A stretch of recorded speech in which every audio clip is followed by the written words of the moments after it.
What up, what up, what up, what up, what up, Crypto Warriors, Assault on Crypto back at it again. Today is Tuesday, May 19th, 2020. Congress on Bitcoin. 2013, laughs. 2014, laughs. 2015, laughs. 2016, laughs. 2017, laughs. 2018, laughs. 2019, Bitcoin is unstoppable money.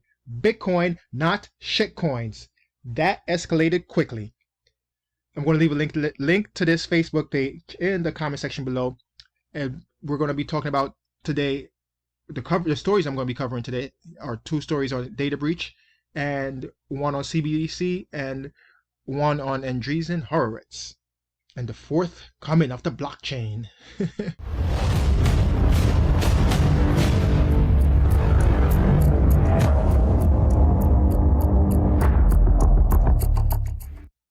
BlockFi's data breach may allow criminals to extort rich clients. BlockFi disclosed a data breach that potentially leaked physical addresses and account activity of its customers, highlighting the risks of KYC finance platforms.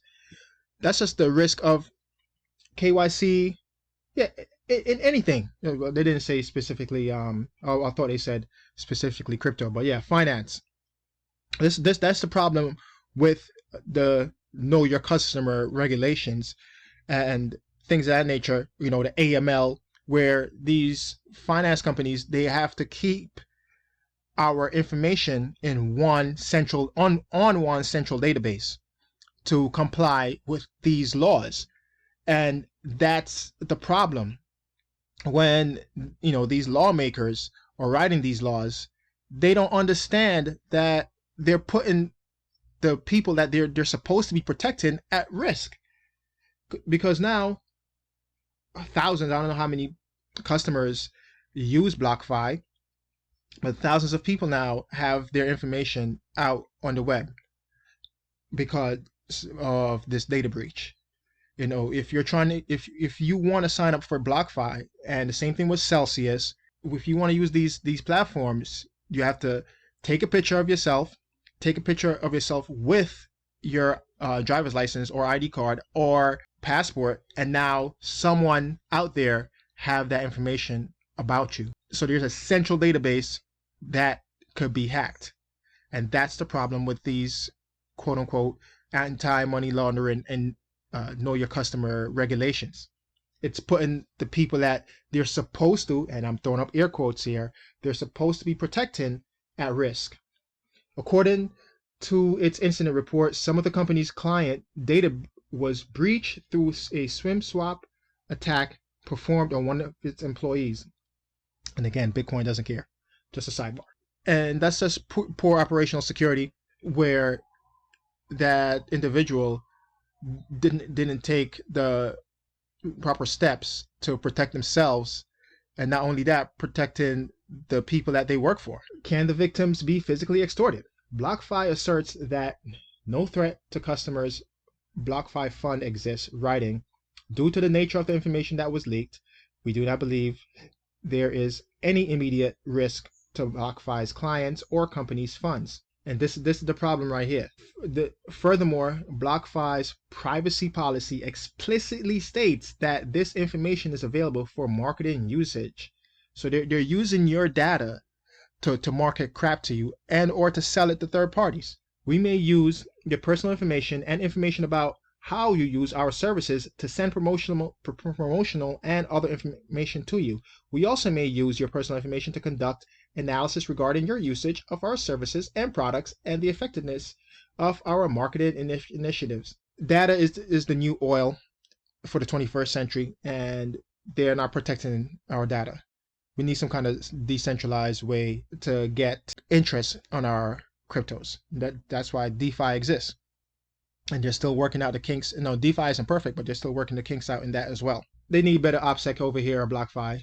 Shame on that employee.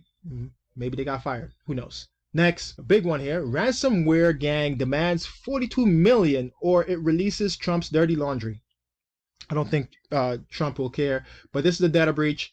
The Ransomware Gang, responsible for stealing almost 1 terabyte of legal secrets from celebrities and entertainers last week, is now targeting the president. So they got this from a law firm. And that law firm, again, OPSEC, man. they shouldn't have, and here we go, sidebar again, Bitcoin doesn't care, but but operational security, it's a lack of operational security in any of these companies. We're talking about a big law firm here, where they're able to hack into that law firm and break into their data and steal their clients' data. It's on sat, like we say in the Marine Corps. It's on sat, unsatisfactory, man. These clients of the president, they need to get fired, and we don't cooperate with terrorists, right? I doubt that they'll pay the 42 million in Monero or Bitcoin to them, and we may in the coming weeks find out some secret dirty stuff about all the clients that data was breached. Next, and Bitcoin still doesn't care. Next, we have advances in blockchain drives banks towards digital currencies, says Bank of Korea. All right, so South Korea's central bank, the Bank of Korea, has conducted new research and analysis on the progress of central bank digital currencies, or CBDCs, around the world. All right, so the bank found that recent advances in payment settlements, decentralized ledger technology, and the sharp declines in cash use are the main factors driving central banks to research and develop CBDCs. While they're researching and developing, Bitcoin still doesn't care. Most central banks are focusing on research whether new future-oriented technologies can be applied to CBDCs away from the central ledger management and account-based transactions that are currently applied to payment and settlement systems. Just use Bitcoin. Just use Bitcoin. That's what Bitcoin is made for. Or for you XRP fans out there, which I do have some XRP because, I don't love it. I just trade it. Why not use XRP? Stop trying to develop your own stuff, man. It's only going to hurt your economies in the long run. It's still going to be more of the same because all of our money right now is digital anyway. So when they say the money printer go, brrr, it's not that they're physically out there printing a lot of currency, right? They're out there, they're just on a digital ledger, adding an extra 0 or 2 or 3 or 12, and that's what's been happening. So we already have digital currency. It's just that their ledger system sucks, and they need a new, faster, updated ledger system, and they could use XRP or Bitcoin. Let's stop, beating around the bush and get to it. Next, Andreessen Horowitz forecasts fourth crypto bull cycle. So Andreessen Horowitz, look him up, been in this game since the 90s, all right? So let's look him up. But here it is. And again, Bitcoin still doesn't care. Pulling from anecdotal evidence and data going back 10 years, A16Z says price innovation cycles, including those that peaked in 2011, 2013, 2017, begin with the price increases that attract new people with bright ideas who end up creating promising companies and projects that benefit the space overall. A key feature of the crypto cycles is that each one plants seeds which later grow and drive the next cycle, reads the blog post. These new projects ultimately inspire more people, eventually culminating in the next cycle. Ethereum was created in the 2013 cycle, for example, and that became the foundation for the ICOs that drove the next cycle in 2017. And that's what he's saying here is in this report. I'm going to go to that next. In this report, where each bull cycle was driven by price first, and that's what initially brings people into the space.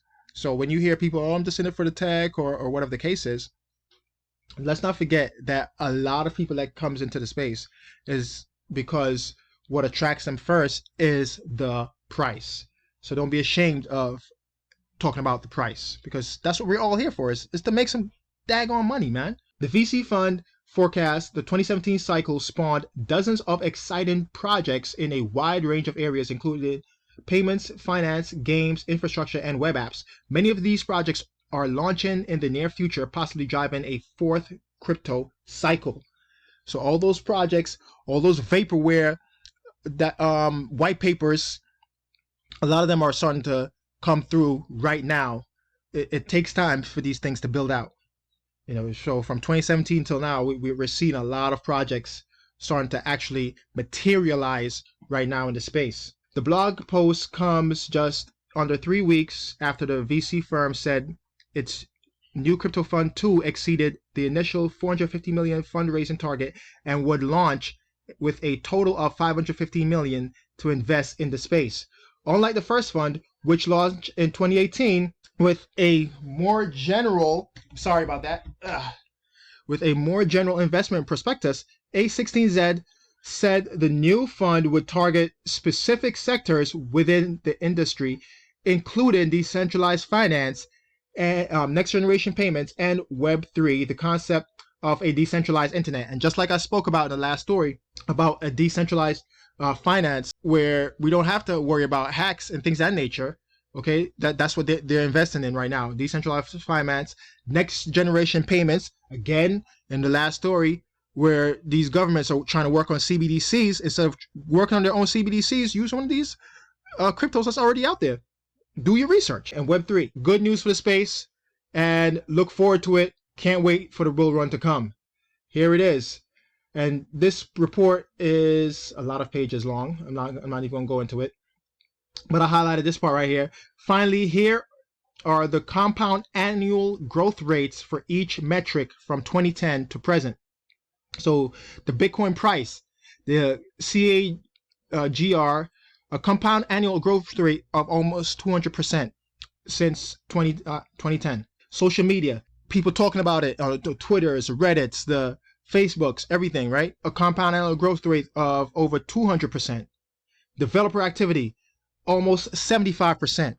And startups activity, over 50%.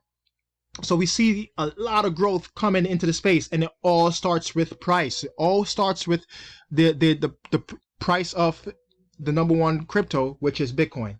So let me know what you guys think. Please leave a comment in the comment section below, and let's discuss it. What actually brought you into the space? Was it the price, or was it the tech? I know what brought me in. It was all about the price. It was all about the price, all about the gains and Lambo moon dreams. So I don't know about you, but I'm keeping it real. Sergeant Crypto out. Peace.